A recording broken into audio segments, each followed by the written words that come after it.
What's up, guys? Welcome to the Peer Review Podcast. My name is Caleb Davis, and I have notes. Before we get started, please make sure to like, comment, and subscribe if you haven't already, and also to make sure you follow us on X at peerreview_pod and on TikTok at Peer Review Podcast. I'm so excited to be here presenting to you guys today. As you can see, I got my St. Brown jersey on, representing the Lions after we had that humongous win yesterday against the Vikings.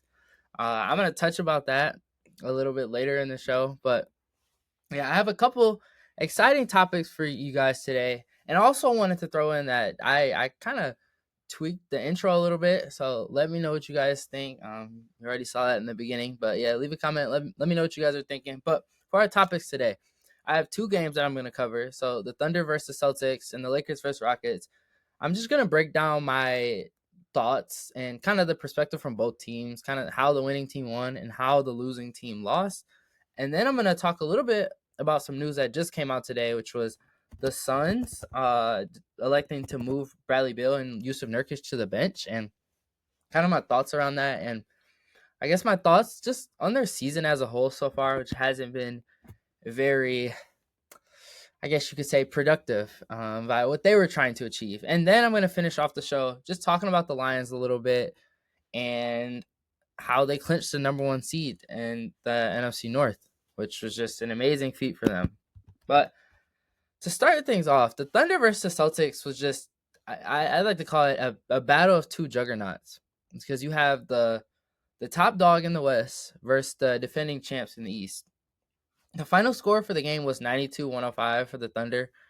And I'm going to start with the Celtics side of things because I thought they started the game really, really well. And especially how they ended the first half, like it kind of felt like were going to take the game. And I just want to start by saying I felt like both teams struggled to score the ball during the game in certain stretches. And I attribute much of that to the intense defense that both teams were playing. Like these are both two top 10 defenses, and they played like it. And I thought that this game kind of felt like a playoff matchup and something to look forward to down the line. The Celtics controlled the game defensively for, I'd say, the first 2.5 quarters. And the announcers made you very aware of this. The Celtics just look bigger, they look stronger, and they look more athletic than the Thunder. And on paper, if you look across the Celtics roster and compare it to OKC, they're larger and like they have more size, they're strong, bigger at almost every single position group. And I think the Thunder winning this game is just more of a testament to that the Thunder themselves and their ability to win their way with speed versus size, because that's kind of been their MO this season, especially with their centers missing time. Before I start, I just want to, I guess, let off some frustration with the Celtics announcers. This is the one reason like I hate watching their games. The Nuggets are like this too, but their announcers are so like overtly biased. And like you heard it a lot, especially in the fourth quarter, like complain about every single call that doesn't go their way. And I just think it takes away from the game itself, because we're not like, commentators are there to enhance like the viewing experience. Like, they're to provide humor or statistics. Like, Grant, you don't want to hear like two grown men like bitching and moaning because their team's losing. I don't like that. But that was my one like grievance with their announcers. And I don't know, I noticed that a lot with those two teams in specific, like the Celtics and the Thunder. But back to the game, the Celtics' kind of offensive strategy was in the beginning, it was just playing through Jaylen Brown. He started off the game on fire. This was his first game back from injury, and he had 21 in the first half. Like, he was hitting crazy shots. Like, he hit this fading out of bounds, like corner three, going to his right, and then he was scoring in the post, getting and ones. Like I told you, they're bigger than the Thunder, and he was making it very, very apparent. Scoring in the post, getting and ones, getting downhill. But in the second half, the Thunder's defense completely shut him down. He finished the game with 21, and he went 0 for 7 in the second half. Jason Tatum, I thought he had a solid game, but I didn't think he was as, I'd say, impactful as he normally is. Like, he was getting to the line a lot. He was 10 for 12 from the line. Like, he was doing his thing, but it kind of felt like you just needed more from him, especially in a big game like this. Like, Shea, like, for surely outplay him. If those are the two best guys on the court, Shea looked levels above him in this game, and I don't know what you make of that, but the Celtics were trying to run like a too big look, which they don't do this very often, but it was this variation of either like Porzingis and Cornette or Al Horford and Cornette, but it didn't do much damage because they weren't trying to exploit like the post mismatches, and they weren't rebounding insanely well to make up for the lack of foot speed and like lateral quickness that having Tatum at the four would kind of provide. And it kind of showed in those minutes because they didn't, especially in the third, they didn't really win those minutes. And then in the fourth quarter, the Celtics, they started trying to get downhill, started trying to be more aggressive, trying to force the action a little bit, and that was not working at all. The Thunder were shutting everything down at the rim. They were missing layups, just throwing up like BS. And I was kind of happy with how things turned out just because like a lot of times when a guy drives to the rim and if you just fall down or you yell like you're gonna get a call, like the refs weren't rewarding that. Like they were rewarding the Thunder for playing good defense, which they were, and rightfully so. And it just, the flow of the game was there because you weren't calling all those like ticky tack fouls, and this was just a really good like TV product, like a game to watch. Now onto like their late game struggles. The Thunder defense for the entire 48, like both sides were playing really good defense, but the Thunder like had like another level that they took it to, and I think it just started to wear on the Celtics. Like the Thunder play at such a fast pace and with such intensity, like especially their perimeter defenders. Like they're so young, they have so many players, and it showed. Like hence their 15-game win streak. But they're such a physical and aggressive team, and I think the Thunder are one of my favorite teams to watch this season and last season because they're just so fun. Like I like the brand of basketball they play. I like watching Shea. I like watching, like, especially Shea in particular, like guys that are so crafty. Like he gets to the line a lot, and people, I don't know, people complain about it, but it's the same as Embiid with me. Like I think drawing fouls is a skill, and like if you can do it, props to you. Like I'd never be mad at someone for like using that to their advantage. But the Celtics started turning the ball over, and it's because they were forcing the action, they were getting sped up, and they couldn't really capitalize in like the big moments. Like Jaylen Brown had a costly turnover where he just drove, and he didn't really have an outlet. He was trying to go for a foul. It was just a good stop, but he threw the ball right to the Thunder. They go out. That's a pick six. And that's kind of how the entire fourth quarter felt. Like it felt like they capitalized on every single mistake the Celtics made, and they ended up winning the game because of it.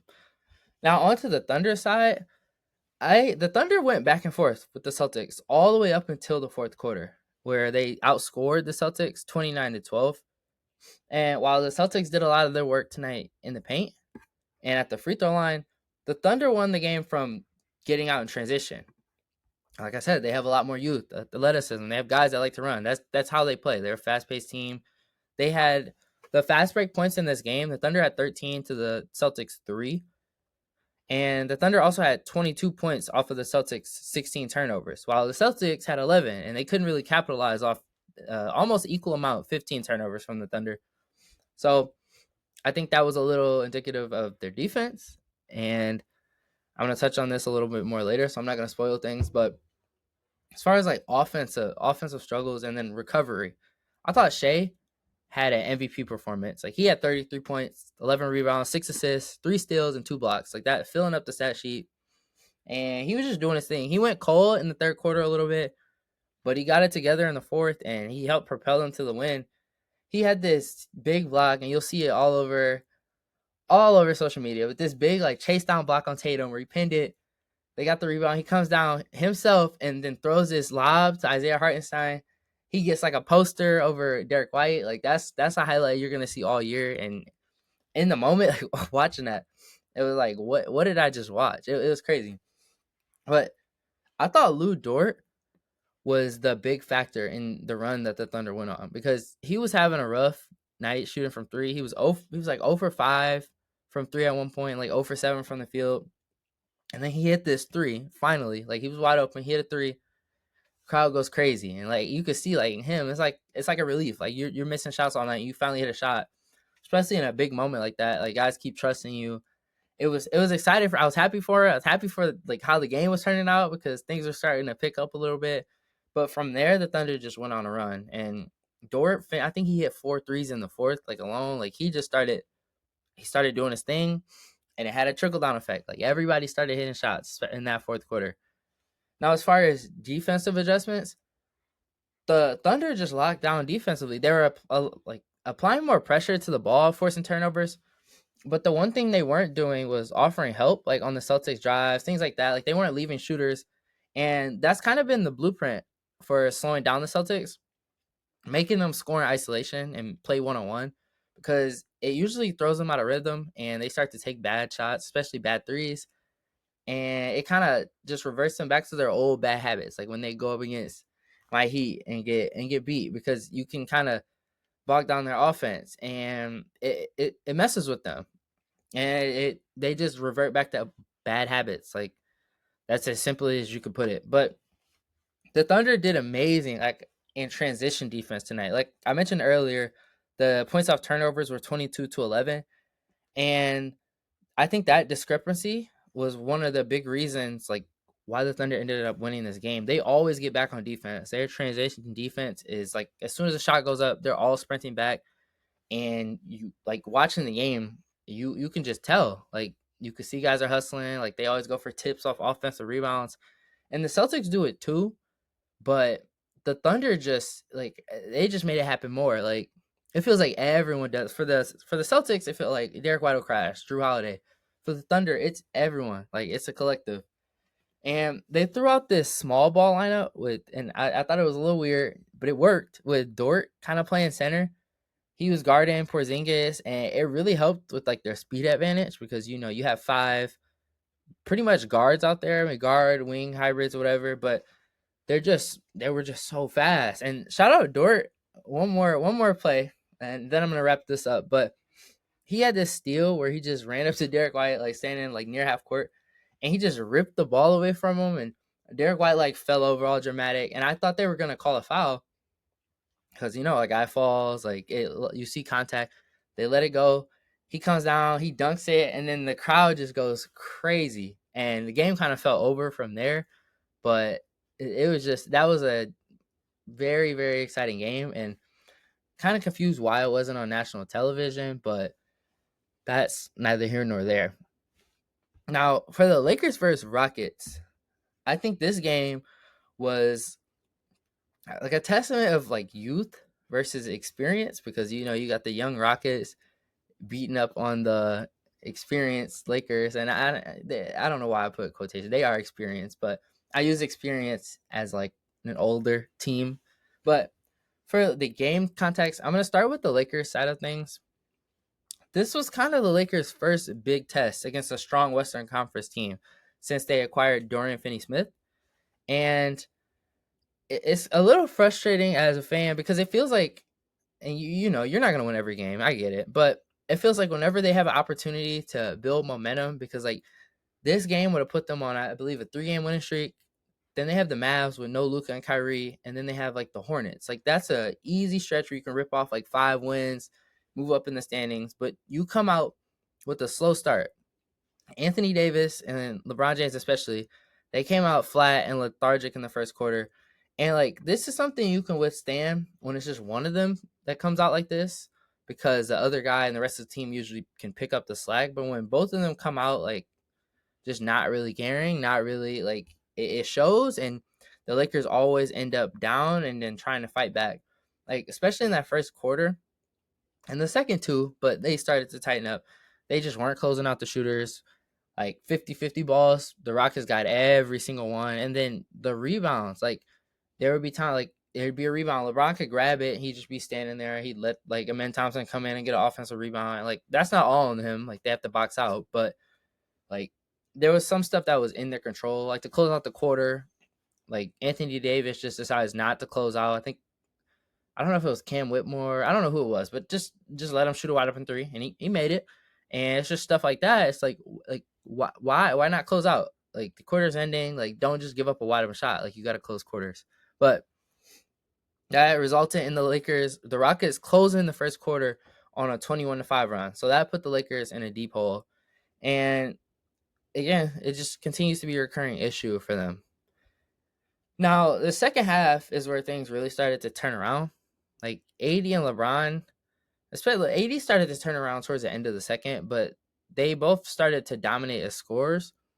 LeBron got extremely hot from three. He hit a couple, and he hit this one-legged three on the left wing. And whenever he's been shooting those a little more lately, he's been making them too. But like when he shoots those, that's how you know he's like in a groove, feeling it a little bit. But and then he also started rebounding better. Like LeBron is still one of the best athletes in the world, even at 40 years old. And when he wants to, he can apply himself, and he did that. He started getting off. He got an offensive rebound. He started getting like more contested defensive rebounds, which is stuff that they needed in the game. And they started to come back. AD started to take advantage of the mismatches. Like they were like cross matching and putting Dylan Brooks on him, and kind of switching out of that. And in the first half, it felt like it was confusing him a little bit because they were throwing these doubles at him, and he wasn't making the right reads right away. But then he wasn't even giving it up. He would just take it right in the post. Like he would duck in, get it quick, go up, get fouled, or go like he was putting in work, hitting shots, hitting floaters. And the Lakers were able to cut the lead to 2 points with this strong effort. But the thing I want to mention, when you have to like play from behind in a game, you just exert so much energy. And the Lakers didn't look I don't want to say they look tired, but it's just not a recipe for success, especially in the West when teams are so good. Like you can't come out and trick away a first quarter or a first half. Like you can't go down 20 points and expect to come back. And they do this all the time where they'll come out horrible, go down deep, like go down late, and sometimes they make the complete comeback. Sometimes they get it like this in between, 4 or 5, but it's a wasted effort. And why not? Why even put yourself in that position when you can just start the game from the jump how you should, like with the requisite amount of energy and effort, and you'd have a different outcome. Like if they would have ended the first quarter, I think like down like 10, 12, 15, even 15, like I think they would have had a better shot of coming back. But you you you dig yourself such a big hole. Like it makes it hard. The fourth quarter stretch, though, kind of highlighted, I think, the Lakers' bench struggles because they came out with the lineup. And before I go on the rant about their bench, I want to say something about there was a lot of people, like you see it all the time, but on LeBron had a minus, 13, 14 box score. And I think it's just people not watching the game because, one, he had like a minus 14 in the first half. So, like, to end with the minus 14 means he was like a zero in the second half. But I think the biggest thing is like AD and like other guys, they play with like when AD's out there, he's usually playing with Austin and Dorian Finney-Smith and Max Chris. Like his lineups usually has starters and players that kind of complement him. They usually throw LeBron out there with like the back of the end bench guys, and they're just like, hey, carry this group. And that shows sometimes in his plus minus because when you're playing with bench players, like you have less production around you. Obviously, you're gonna struggle a bit more, and I guess it's not as simple as it sounds, but it's kind of like I'm like, bruh, like when I see stuff like that, people, oh, LeBron lost us this game. I'm like, what are you talking about? But back to the point, they had him out there with like Jackson Hayes, and I don't know if Shake Milton was out there at this time, but Jackson Hayes, like they're running a pick and roll. He gets a layup. He just smokes it. Like, okay, they come back down, score. You come back down again. He gets it to Jackson Hayes again. He like fumbles the ball, and then it's a jump ball, and then he loses it. They come back down, hit a three. Like it was just Jackson Hayes was not doing it tonight, and then he was getting killed on the glass, like just thrown around by Steven Adams. And like I get Steven Adams is like uh, he's like afraid. He's a huge dude, but like you got to provide some type of resistance. Like there was nothing, and then other bench guys, the other two guys who played, Dalton and Shake Milton, they weren't hitting shots, just turning the ball over, and they get targeted defensively every single time. So you can't even really have them out there. But the Lakers go down 10 again. They bring 80 back, and they start to come back, and then they cut it to within 2 or 4, but they couldn't execute down the stretch, turnovers, and they lost the game. Now, had they not dug themselves such a huge hole, you wouldn't have to play perfect basketball to come back. So that's on them. Hopefully, this is a learning experience. The one I guess bright spot that I have is that they came back. Like they could have like just as easily just quit on the game. So it's a good sign that they fight. And I think I'm gonna talk about some standout performances or some standout plays that I saw. But I think Dorian Finney-Smith looks so comfortable with the team. Like he kept he was good at he's good at finishing like off of kickouts. Like he knows how to drive closeouts. He was hitting a lot of threes. Like they kept leaving him open at the top of the key. And the thing I was looking for, he wasn't hesitant. Like you gonna leave me open, I'm gonna shoot it. And he was shooting them, and he didn't make them all, but he made a couple. And he had this big and one late. Like the last couple, it was like one of the Lakers like last possessions, but he scored an and one, got it to I don't know if this is what cut it to 2 or 4, but it was a big and one. And you could just tell, like, he makes winning plays. He plays solid defense. Like, they were moving him around. He was on Jalen Green for a bit. He played a couple minutes on Amen Thompson. And I just think he should be starting. I think very, very soon. I think he should replace Rui in the starting lineup, who's also struggled as of late. And there's a couple reasons why. I think starting Dorian Finney-Smith would bring a little more consistent effort and defense to the starting lineup. Like they've been a lot better, but Rui is a bad defender. He can't guard on the perimeter. He doesn't really know how to use his body like in the post, so he gets moved around, and then he's not a good rebounder. He's a good shooter, but he's playing out of position at the three, and I think it would make more sense moving him to the bench because the Lakers bench struggles to score, and Rui could come in. Like they take LeBron out around like the 7 minute mark. Rui could come in and play a power forward, and it'd be a more natural fit. And I think it boosts his like offensive production a little bit because you have bench units where it'd be him and Dalton Connect and like Gabe Vincent, but it would just be a little more offense off of the bench, which I think they could benefit from. But moving on to the Rockets, they just had a dominant start. They came out with energy and athleticism, and they dominated in transition and on the glass. So literally the exact opposite of the Lakers. Amen Thompson, he had a career high 16 rebounds. He had 6 offensive rebounds. So he was putting in work. And then Steven Adams, like he was insane. He had 7 offensive rebounds, and he just kept drawing so many fouls because he's so big and strong. Like you got to hold him down, or he's just gonna reach. Like he's big, strong, and 7 feet tall. There's not much you can do with that. And the Rockets owned the possession battle. Like they had 99 shot attempts compared to the Lakers 78. And yes, part of this is due to the Lakers shooting free throws, and those don't count as shot attempts, but there was still a massive discrepancy. Now, onto their key performances. I'm gonna speed this up a little bit because I still have to cook dinner tonight for the fam. But Jalen Green, he was on fire from 3-point range, all over the floor, just getting to his spots, hitting shots. And I think the foul trouble limited him. Like I think if he could have stayed and played his normal amount of minutes, he probably could have scored like 40, 50. Like that's how hot he was last night. And then Amen Thompson, like his insane athleticism, rebounding. And Steven Adams, like I saw a quote after the game. He was like, he's the most unique athlete that I've ever played with. And he's played with guys like Ja Morant and Russell Westbrook. Like let that sink in a little bit. And just real quick before I move on, Amen and his brother Asar, like they're both so athletic and just I think in different ways though. Like I think Amen looks a lot quicker and like bursts, but Asar he's a really good. They're both really good defenders, but it's kind of weird. They both are in similar situations as of late because they both got moved into the starting lineups because of injuries, and they both have been performing really well. Like I was just at the Pistons Timberwolves game on Saturday. Like Asar had like 6 steals in the first half. Like he was insane, same close similar stat lines like 16 and a bunch of rebounds. Like they're just insane athletes, insane defenders, and imagine if they ever develop their shooting. Like imagine they become like solid shooters. That's scary. But real quick on the Suns moving Beal and Nurkic to the bench.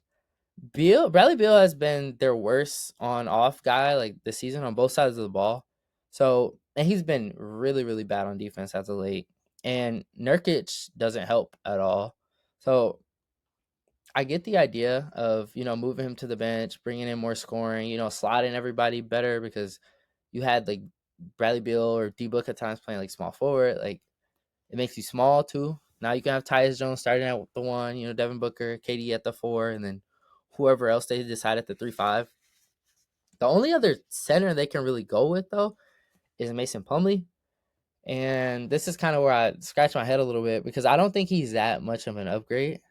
Like, I think he is a better defender, but I don't think he's a starting caliber center like in the NBA, especially for a team that is serious. And I think unless the Suns find a way to pull off a trade, and who knows, get Jimmy Butler, which I don't think is happening, or just anyone else, I don't see them doing much in the West because it's a flawed roster. They're top heavy, and it's been the same story for the past 2-3 years since they've been together. So not expecting much out of them. Now I'm gonna finish off the show talking about the Lions and how they just clinched the number 1 seed in the NFC North, and they currently, they're hold the best record in the NFC in totality. Now, this is the first time in history that the Lions have clinched the number 1 seed, and I just think that's a cause for celebration. Excuse me, like we are witnessing history, ladies and gentlemen. And real quick, I just want to touch on the game. And I'll start by saying, yes, we put a ton of points. We put a ton of points on the board, but that game was won on the defensive side of the ball. Like a couple standout players. Like I thought Amik Robertson, he did an amazing job on Justin Jefferson. He completely shut him down. He was glued to him the entire game. He held him to just 3 catches on, I think, like 54 or 56 yards. Like locked him up. Our entire defensive front just did a great job containing. We were stopping drives and getting to the quarterback. Like we held, well, first I think we had 10 sacks on Sam Darnold. Like, and he was getting lit up, and you could tell like he'd be hesitant at times, or he'd see guys running at him, and he'd force a throw. Like he had a couple open throws where he like overthrew a guy, or it was just a bad ball, and that's because you're getting hit like that. You're thinking about it now, and you could tell we were in his head. We held the Vikings offense to 0-3 in the red zone, and Sam Darnold to a season low 44% completion rate. So hats off to the defense, especially being so depleted. Like they played so well. And I haven't heard any news yet, but I saw Terrion Arnold got hurt. He left the game. I'm not sure if he returned or not, but I'm hoping that's nothing serious because we cannot afford to lose any more guys, especially on our defense. But quick shout out to Jahmyr Gibbs. He had 23 carries for 139 yards with a career high 3 rushing touchdowns, and he caught 5 passes for 31 yards and another score. So just insane production from him. Like he played out of his mind, and it's playoff time, and I can't wait to keep watching and rooting for them as the playoffs continue to unfold.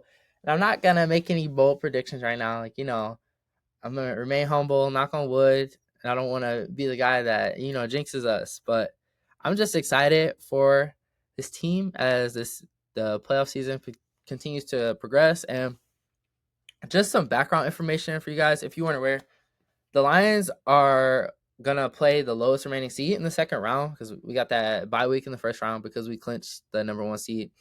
So we're either gonna play the Rams, the Vikings, the Commanders, or the Packers. So just something to look forward to. But that's all I have for today. Thank you so much for tuning in to the Peer Review Podcast. Please make sure to share the podcast with your friends and family, as well as follow us on X at PeerReview_pod and on TikTok at Peer Review Podcast to stay up to date with our latest episodes and releases. This is the Peer Review Podcast, signing off.